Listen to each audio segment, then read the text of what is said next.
जय श्रीमन नारायण। ए पर जे टिप्पणी हम करे जा रहल बा रामानुजदास श्रीमान गट्टू वेणुगोपाल स्वामी जी के द्वारा दिहल गयल बा। अध्याय 18 मोक्ष संन्यास योग श्लोक 52। विविक्त सेवी लघ्वासी यतवाक्काय मानसः ध्यानयोगपरो नित्यं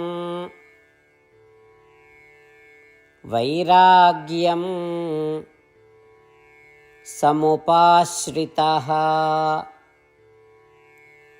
ओम।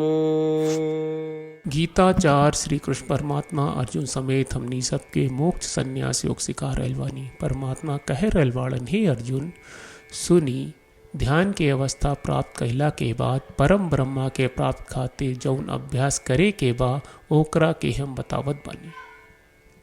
का करे के बा कि एकांत जगह पर रहे के बा, शरीर के रखरखाव खातिर जितना जरूरी बा उतना ही खाए के बा, माने कि संशय से खाए के बा, तन बोल चाल और मन पर नियंत्रण रखे के बा।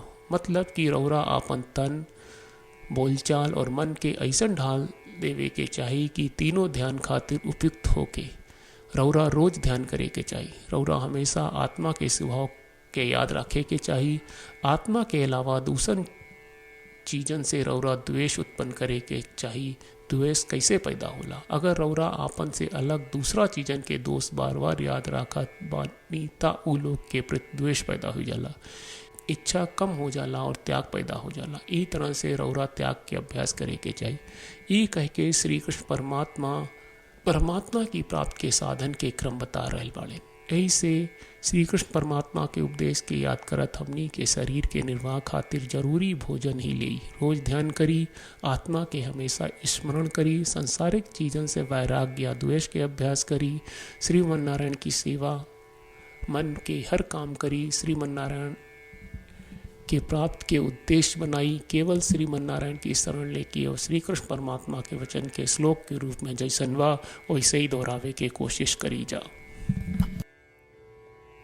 विविक्त सेवी लघ्वासी यतवाक्काय मानसः ध्यानयोगपरो नित्यं वैराग्यं समुपाश्रितः।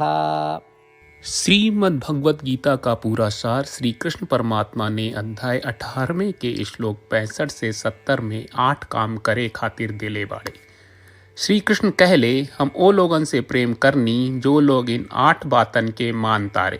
हम ओ भक्तन के हर तरह से रक्षा करब। श्री कृष्ण परमात्मा के द्वारा बोलल गईल संपूर्ण भगवत गीता सुनला के बाद अर्जुन कहले, करिष्ये वचनम त्वा, जेके मतलब बा कृष्ण मैं वही करब जौन आप कही।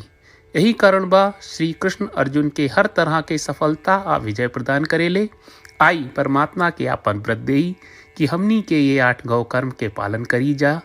ई वचन परमात्मा के देवे से बड़न कौनो पूजा तपस्या यज्ञ नहीं। हम 8 प्रण कहब जौन हमनी के करे के चाहिए। आप सब कृपया इन्हन के आपन दिमाग और दिल में सोची।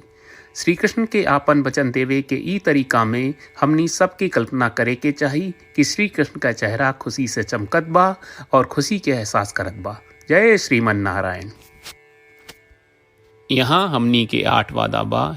हमनी के पहला वादा, हे श्रीमन नारायण आपका निर्देश के मुताबिक हम हमेशा तोहार ध्यान करब और तोहार बारे में सोचब। हमनी के दूसर वादा, हे श्रीमन नारायण आपका सलाह का अनुसार हम हमेशा आपका भक्त रहब। हमनी के तीसर वादा, हे श्रीमन नारायण हम आपन सब काम तोहरा सेवा के रूप में और तोहरा संतुष्टि खातिर करब। हमनी के चौथा वादा, हे श्रीमन नारायण जैस की आप माने के कहले रहलू, हमरा बहुत विश्वास बा कि हम आपके होई और हम हमेशा आपन दोनों हाथ जोड़ के आपके नमस्कार करब और आपकी पूजा करब। हमनी के पांचवा वादा, हे श्रीमन नारायण हमरा के तोरा बात माम एकम शरणम ब्रज 1866 याद कहले, जहाँ आप हमरा के आपन का अर्पित करे का कहा। श्रीमन नारायण मैं हमेशा तोहरे शरण में रहब। हमनी के छठवां वादा, हे श्रीमन नारायण, हमरा के तोहरा बात माँ सुचहा 1866 याद कहले कि आप हमनी के शोक ना करे का आश्वासन दे रहे बड़े, हम अब और शोक ना करब।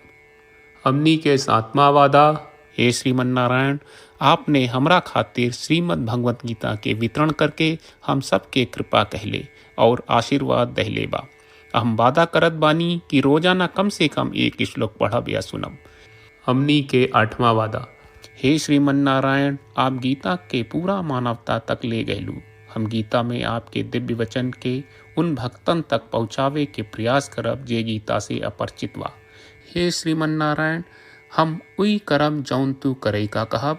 हम ऐसन व्यवहार करब जैसन आप चाहत बानी और हम खाली आपका खातिर काम करब। श्रीमन नारायण के रोज आपन वचन देहल कि हम ओइस करब जैस आप कहत बानी, ई अपने आप में बड़न पूजा बा। श्रीमन नारायण, करशे वचनम त्वा। श्रीमन नारायण, हम तोरे निर्देश के मुताबिक काम करब। सर्वम श्री कृष्ण अर्पणम अस्तु। जय श्रीमन नारायण। विविक्तसेवी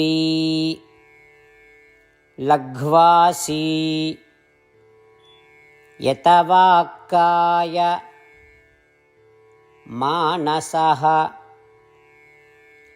ध्यानयोगपरो नित्यं वैराग्यं समुपाश्रितः।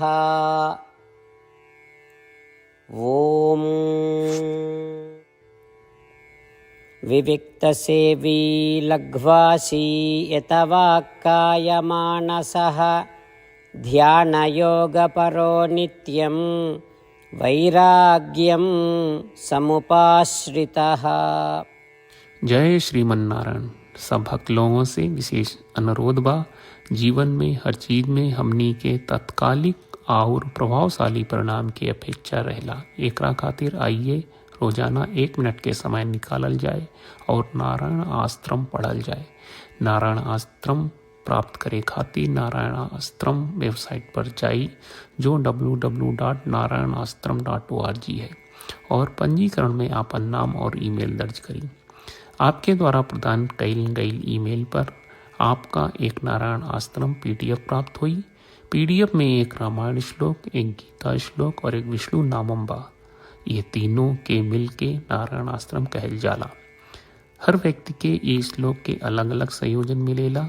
जब हर कोई 24,000 भक्तन के साथ रोजाना आपन नारायण आश्रम पढ़त आ सुनत बा, ता हर दिन संपूर्ण रामायण का 1 दौर, श्रीमद् भगवत गीता पारायण के 33 दौर और श्री विष्णु सहस्त्रनाम स्तोत्र पारायण के 24 दौर प्रतिदिन पूरा होएला। ई एक बहुत ही उल्लेखनीय और विलक्षण परिणाम बा, जौन हर एक दिन ऐस करे से निकलेला। ई कारण बा कि आप और आपके परिवार के सदस्य तुरते जाके आपन नारायण आश्रम प्राप्त करी। जय श्रीमन नारायण।